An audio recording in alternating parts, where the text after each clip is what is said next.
ಸ್ನೇಹಿತರೆ ನಮಸ್ಕಾರ. ಕುವೆಂಪು ಅವ್ರದ್ದು ಎಂಥ ಮೇರು ವ್ಯಕ್ತಿತ್ವ, ಕುವೆಂಪು ಅವರು ಎಂಥ ಗ್ರೇಟ್ ಪರ್ಸ್ನಾಲಿಟಿ ಅಂತ ಬಹುತೇಕರಿಗೆ ಗೊತ್ತಿದೆ.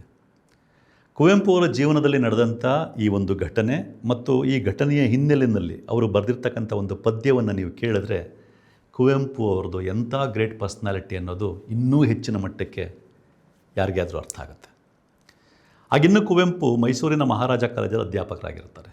ಅದೇ ಕಾಲೇಜಿನಲ್ಲಿ ಆಗ ಮೈಸೂರಿನ ಯುವರಾಜರಾಗಿದ್ದಂಥ ಜಯಚಾಮರಾಜ ಒಡೆಯರ್ ಓದ್ತಾ ಇರ್ತಾರೆ. ಒಮ್ಮೆ ಒಂದು ಪರೀಕ್ಷೆಯಲ್ಲಿ ಕನ್ನಡ ಸಬ್ಜೆಕ್ಟಲ್ಲಿ ಕುವೆಂಪು ಅವರು ಜಯಚಾಮರಾಜ ಒಡೆಯರ್ಗೆ 100ಕ್ಕೆ 17 ಮಾರ್ಕ್ಸ್ಗಳನ್ನ ಕೊಟ್ಟಿರ್ತಾರೆ. ಆ ವಿಷಯ ಗೊತ್ತಾದ ತಕ್ಷಣ ಮೈಸೂರು ಯೂನಿವರ್ಸಿಟಿಯ ಕುಲಪತಿಗಳಿಗೆ ಗಾಬರಿ ಆಗುತ್ತೆ. ಅವರು ಕುವೆಂಪು ಅವರ ಗುರುಗಳಾಗಿದ್ದಂಥ TS ವೆಂಕಣ್ಣಯ್ಯನವ್ರನ್ನ ಕರೆದು ಈ ವಿಷಯದಲ್ಲಿ ಕುವೆಂಪು ಅವ್ರನ್ನ ವಿಚಾರಣೆ ನಡೆಸೋಕ್ಕೆ ಕೇಳ್ಕೊಳ್ತಾರೆ. ಆಗ TS ವೆಂಕಣ್ಣಯ್ಯನವರು ಕುವೆಂಪು ಅವ್ರನ್ನ ಕರೆದು, ಯಾಕಯ್ಯ ಯುವರಾಜರಿಗೆ ಕೇವಲ 17 ಮಾರ್ಕ್ಸ್ ಕೊಟ್ಟಿದೆಯಲ್ಲ ಅಂತ ಕೇಳ್ತಾರೆ. ಅದಕ್ಕೆ ಕುವೆಂಪು ಅವರು, ನಾನು ಕೊಟ್ಟಿದ್ದಲ್ಲ, ಅದು ಅವರು ತಗೊಂಡಿರೋದಷ್ಟು ಅಂತ ಹೇಳ್ತಾರೆ. ಆಗ ವೆಂಕಣ್ಣಯ್ಯನವ್ರು ಕೇಳ್ತಾರೆ, ಹೋಗಲಿ ಅವರು ಯುವರಾಜರು, ಹೇಗಾದರೂ ಮಾಡಿ 17ನ್ನು 71 ಮಾಡೋಕ್ಕಾಗಲ್ವಾ ಅಂತ ಕೇಳ್ತಾರೆ. ಆಗ ಕುವೆಂಪು ಉತ್ತರ ಕೊಡ್ತಾರೆ, ಅವರ ಉತ್ತರ ಪತ್ರಿಕೆನೇ ನಿಮಗೆ ಕೊಟ್ಬಿಡ್ತೀನಿ, ನಿಮಗೆ ಎಷ್ಟು ಬೇಕೋ ಅಷ್ಟು ಅಂಕವನ್ನು ನೀವು ಕೊಟ್ಕೊಳ್ಳಿ ಅನ್ನೋ ಥರ ಹೇಳ್ತಾರೆ. ಆಗ ವೆಂಕಣ್ಣಯ್ಯನವರು ಏನು ಮಾತಾಡೋಕ್ಕಾಗದೆ ಸುಮ್ಮನಾಗ್ತಾರೆ. ಅವ್ರಿಗೆ ಕುವೆಂಪು ತೆಗೆದುಕೊಂಡಿದ್ದ ನಿಲುವು ಸರಿ ಅಂತಲೂ ಅರ್ಥ ಆಗುತ್ತೆ. ಯಾಕೆ ಅಂತಂದರೆ ಎಷ್ಟು ಬರೆದಿದ್ರೂ ಅಷ್ಟನ್ನು ಕುವೆಂಪು ಮಾರ್ಕ್ಸ್ ಕೊಟ್ಟಿರ್ತಾರೆ ಎಕ್ಸಾಮಿನೇಷನಲ್ಲಿ. ಕಡೆಗೆ ಈ ವಿಷಯ ಮಹಾರಾಜರಿಗೂ ಗೊತ್ತಾಗುತ್ತೆ. ಆಗ ಮೈಸೂರಿನ ಮಹಾರಾಜರಾಗಿದ್ದಂಥವರು ನಾಲ್ವಡಿ ಕೃಷ್ಣರಾಜ ಒಡೆಯರ್. ನಾಲ್ವಡಿ ಕೃಷ್ಣರಾಜ ಒಡೆಯರ್ ಕೂಡ ಅತ್ಯಂತ ದೊಡ್ಡ ವ್ಯಕ್ತಿತ್ವದ ಮನುಷ್ಯ, ಅದು ನಮಗೆಲ್ಲ ಗೊತ್ತಿದೆ. ಹಾಗಾಗಿ ವಿಷಯ ಗೊತ್ತಾದಾಗ ಮಹಾರಾಜರು ಬೇಜಾರು ಮಾಡ್ಕೊಳ್ಳೋದಾಗಲಿ ಸಿಟ್ಟು ಮಾಡ್ಕೊಳ್ಳೋದಾಗಲಿ ಮಾಡಲ್ಲ. ಅದರ ಬದಲು ಅವರು ಕುವೆಂಪು ಅವ್ರಿಗೆ ಹೇಳಿ ಕಳಿಸ್ತಾರೆ. ಏನಂತ ಹೇಳಿ ಕಳಿಸ್ತಾರೆ ಅಂತಂದರೆ, ವಾರದಲ್ಲಿ 3 ದಿನ ಅರಮನೆಗೆ ಬಂದು ಜಯಚಾಮರಾಜ ಒಡೆಯರ್ಗೆ ಅಂದರೆ ಯುವರಾಜರಿಗೆ ಕನ್ನಡ ಪಾಠ ಹೇಳ್ಕೊಳಕ್ಕೆ ಸಾಧ್ಯನಾ, ಇದಕ್ಕೋಸ್ಕರ 100 ರೂಪಾಯಿ ಸಂಭಾವನೆ ಕೊಡಲಾಗುವುದು ಮತ್ತು ನಿಮ್ಮನ್ನು ಕರ್ಕೊಂಡು ಬರಲಿಕ್ಕೋಸ್ಕರ ಕಾರಿನ ವ್ಯವಸ್ಥೆಯನ್ನು ಮಾಡಲಾಗುವುದು ಅಂತ ಹೇಳಿ ಕಳಿಸ್ತಾರೆ.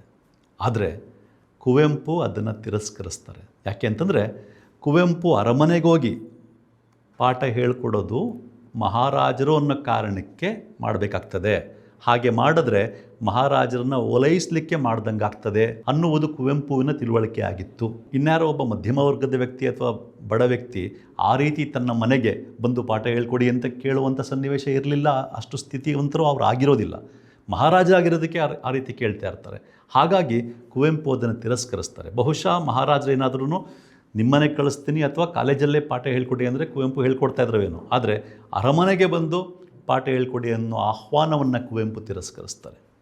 ಇಲ್ಲಿ ನಮಗೆ ಕುವೆಂಪು ಎಷ್ಟು ಗ್ರೇಟ್ ಅಂತ ಮತ್ತಷ್ಟು ಆಳವಾಗಿ ಅರ್ಥ ಆಗುತ್ತೆ. ಯಾಕೆ ಅಂತಂದರೆ ನಿಮಗೆಲ್ಲ ಗೊತ್ತಿದೆ, ಅಧಿಕಾರಸ್ಥರು ಯಾರಿರ್ತಾರೋ ಅವ್ರಿಗೆ ಹತ್ತಿರ ಆಗೋಕ್ಕೆ ಅತಿ ಸಣ್ಣ ಅವಕಾಶ ಇದ್ದರೂ ಜನ ಕಾಯ್ತಾ ಇರ್ತಾರೆ. ಏನಾದರೂ ಮಾಡಿ ಅವ್ರನ್ನ ಓಲೈಸಬೇಕು, ಅಧಿಕಾರದಲ್ಲಿರೋರಿಗೆ ಹತ್ರ ಆಗಬೇಕು, ಅದರಿಂದ ಅನೇಕ ಅನುಕೂಲಗಳನ್ನ ಪಡ್ಕೋಬೇಕು ಅಂತ ಕಾಯ್ತಾ ಇರೋ ಜನಗಳೇ ಜಾಸ್ತಿ ಇದ್ದಾರೆ, ಈಗಲೂ ಅಷ್ಟೇ ಆಗಲೂ ಅಷ್ಟೇ. ಅಂಥದ್ರಲ್ಲಿ ಕುವೆಂಪು ಅವರು ಮಹಾರಾಜರ ಆಹ್ವಾನವನ್ನೇ ತಿರಸ್ಕರಿಸ್ತಾರೆ. ಅದಕ್ಕೆ ಕುವೆಂಪು ಎಷ್ಟು ಮೇರು ವ್ಯಕ್ತಿತ್ವದ ವ್ಯಕ್ತಿ, ಕುವೆಂಪು ಎಷ್ಟು ಗ್ರೇಟ್ ಅಂತ ನಮಗೆಲ್ಲ ಅನಿಸುವಂಥದ್ದು. ಮುಂದುವರೆದು ಕುವೆಂಪು ಅವರು ಅದೇ ಸಂದರ್ಭದಲ್ಲಿ ನಿಜವಾದ ಕವಿಯಾಗಿದ್ದವರು ಹೇಗಿರ್ತಾರೆ, ಹೇಗಿರಬೇಕು ಅನ್ನುವ ಒಂದು ಪದ್ಯವನ್ನು ಬರೀತಾರೆ. ಆ ಪದ್ಯವನ್ನು ನಾನು ಓದ್ತೀನಿ, ಕೇಳಿ.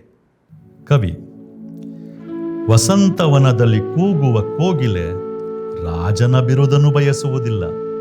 ಹೂವಿನ ಮರದಲ್ಲಿ ಜಿನುಂಬುಳುಗಳು ಮೊರೆವುದು ರಾಜನ ಭಯದಿಂದಲ್ಲ.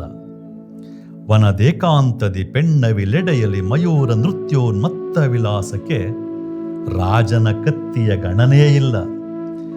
ನಿದಾಗ ವ್ಯೋಮದಿ ಮೆಲ್ಲಗೆ ಮೆಲ್ಲಗೆ ತನ್ನೊಂದಿಚ್ಛೆಗೆ ತೇಲುವ ಮೇಘದ ಆಲಸ್ಯಕ್ಕೆ ಅರಸನ ಅಳುಕಿಲ್ಲ. ಗಾಳಿಯ ಮುತ್ತಿಗೆ ಮೈ ಜುಮ್ಮೆನ್ನಲು ತೆರೆ ತೆರೆ ತೆರೆಯ ತಿಳಿಗೊಳ್ಳದೆದೆಯಲ್ಲಿ ಮಿನು ಮಿನು ಮಿಂಚುವ ನುಣ್ಬೆಳು ದಿಂಗಳ ಲೀಲೆಗೆ ದೊರೆಮೆಚ್ಚುಗೆ ಬೇಕಿಲ್ಲ. ಸಿಡಿಲನು ಸಿಡಿಯುತ್ತೆ ಮೊಳಗುತ್ತೆ ನುಗ್ಗುವ ಕಾರ್ಗಾಲದ ಕರ್ಮುಗಿಲಿಂ ಹೊಮ್ಮುವ ಕೆಂಗಿಡಿ ಬಣ್ಣದ ಹೊಂಗೆರೆ ಮಿಂಚಿಗೆ ಆಸ್ಥಾನದ ದಾಸ್ಯದ ಹುರುಪಿಲ್ಲ. ಕತ್ತಲೆ ಮುತ್ತಿದ ಬಾನಲಿ ಮಿಣುಕುವ ತಾರೆಗೆ ದೊರೆಯ ಆಣತಿ ತೃಣವಿಲ್ಲ. ವಿಪ್ಲವ ಮೂರ್ತಿಯ ಸಖನಾಗಿಹ ನೈಕವಿ, ವಿಪ್ಲವ ಮೂರ್ತಿಯ ಸಖನಾಗಿಹ ನೈಕವಿ, ಕವಿಗರಸುಗಿರಸುಗಳ ಋಣವಿಲ್ಲ.